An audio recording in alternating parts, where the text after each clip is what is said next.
Once upon a time, in the quaint city of Bremen, there existed an institution that promised the world, a beacon of higher learning known as Constructor University Bremen.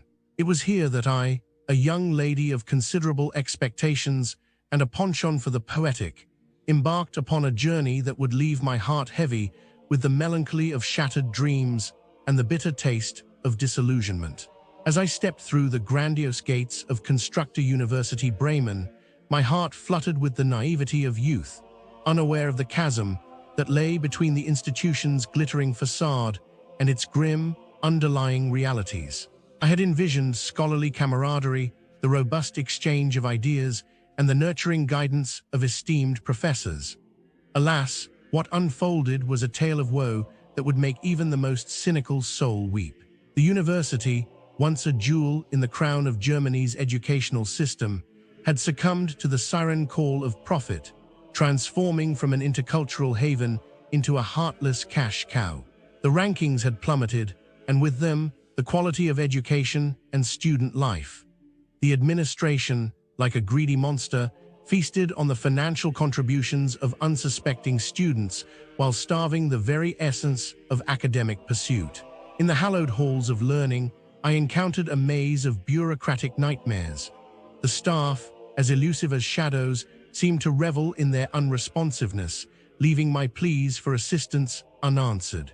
My emails, like messages in a bottle, drifted into the abyss of their inboxes, never to be acknowledged. The university's once noble pursuit of knowledge had been tainted by a pervasive culture of indifference. The curriculum, a tapestry of broken promises, was fraught with cancellations and erratic changes. Professors, the supposed torchbearers of wisdom, appeared and disappeared with the fickleness of the wind, leaving students adrift in a sea of academic uncertainty.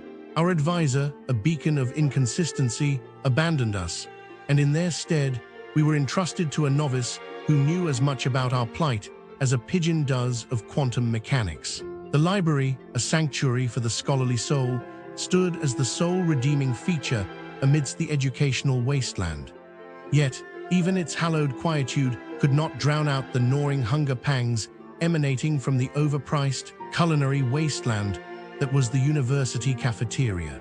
The food, an insult to gastronomy, was as cold and unpalatable as the reception we received from the university's staff. Each meal was a gamble, a potential hazard to both palate and peace of mind. The living conditions were a mockery of the term accommodation.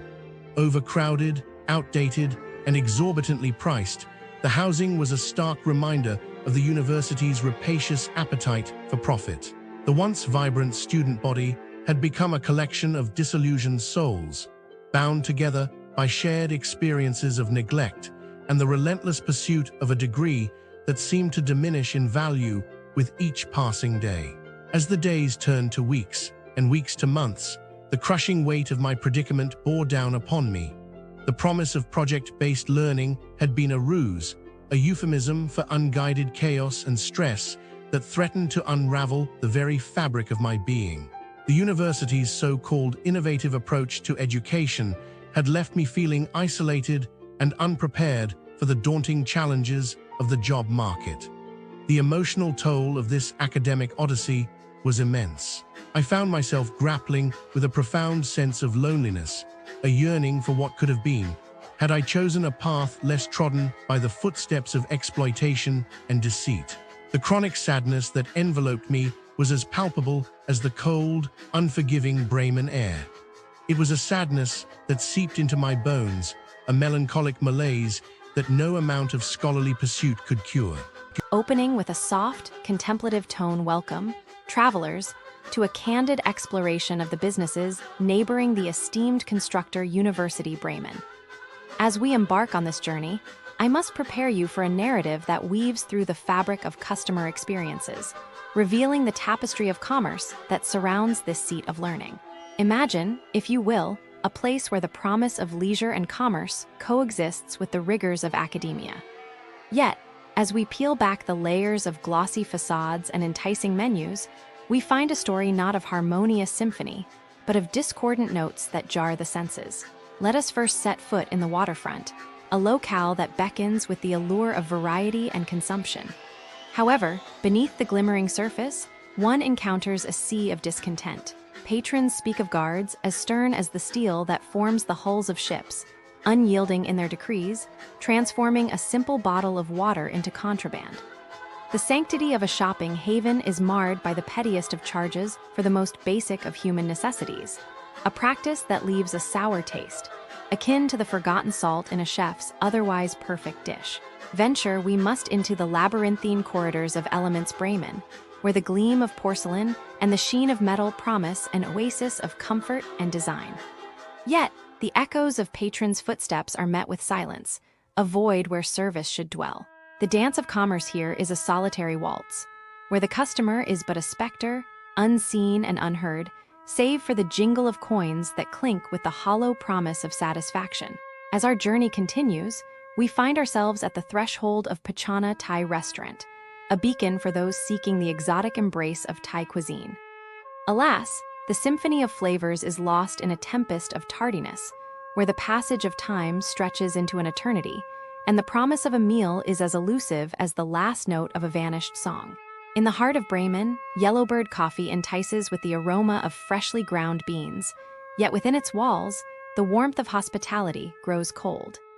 Here, the simple pleasure of a pie or the comfort of a coffee can transform into a theater of the absurd, where spoiled offerings are met with indifference, and the desire for restitution is as futile as chasing the morning mist.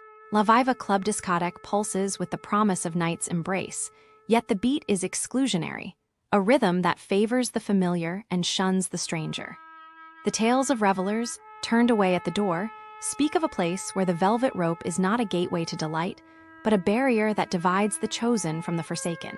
And what of Glassbox, a gem in the urban landscape, yet a place where even the simplest request is met with the fortitude of a castle's drawbridge, raised high against the pleas of the weary and the urgent needs of the young. Finally, we arrive at the Alchemist, where the art of mixology is elevated to the realm of sorcery.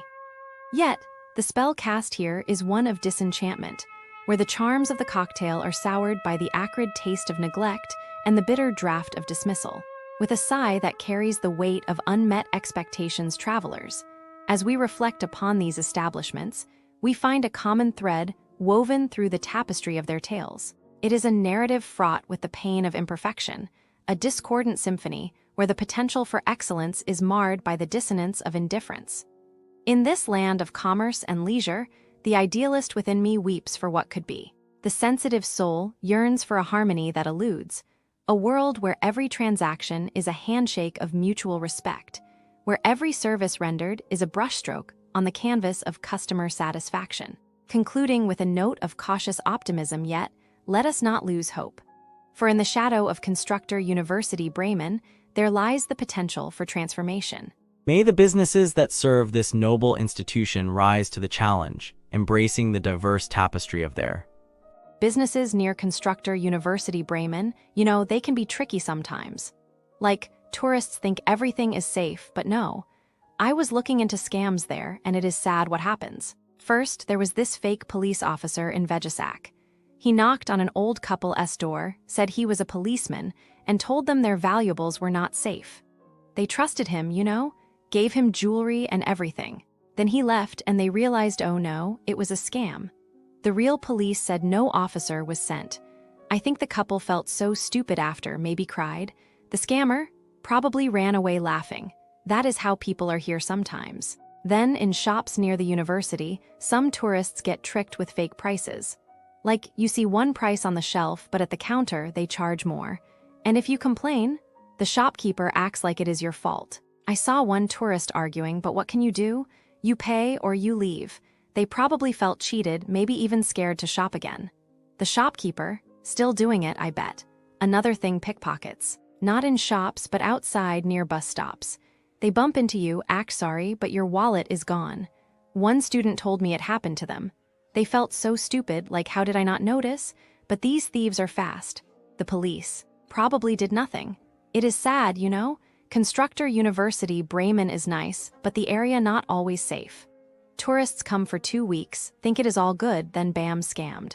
I wish people were kinder. But no, they see tourists and think easy money. Makes me depressed. And do not even get me started on fake taxis. They wait near the university, charge triple the price.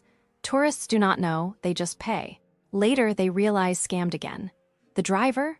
Probably still out there laughing. That is how it is here. Nice university, but around it, you have to be careful. Or you lose money, feel stupid, and go home sad. I wish it was different.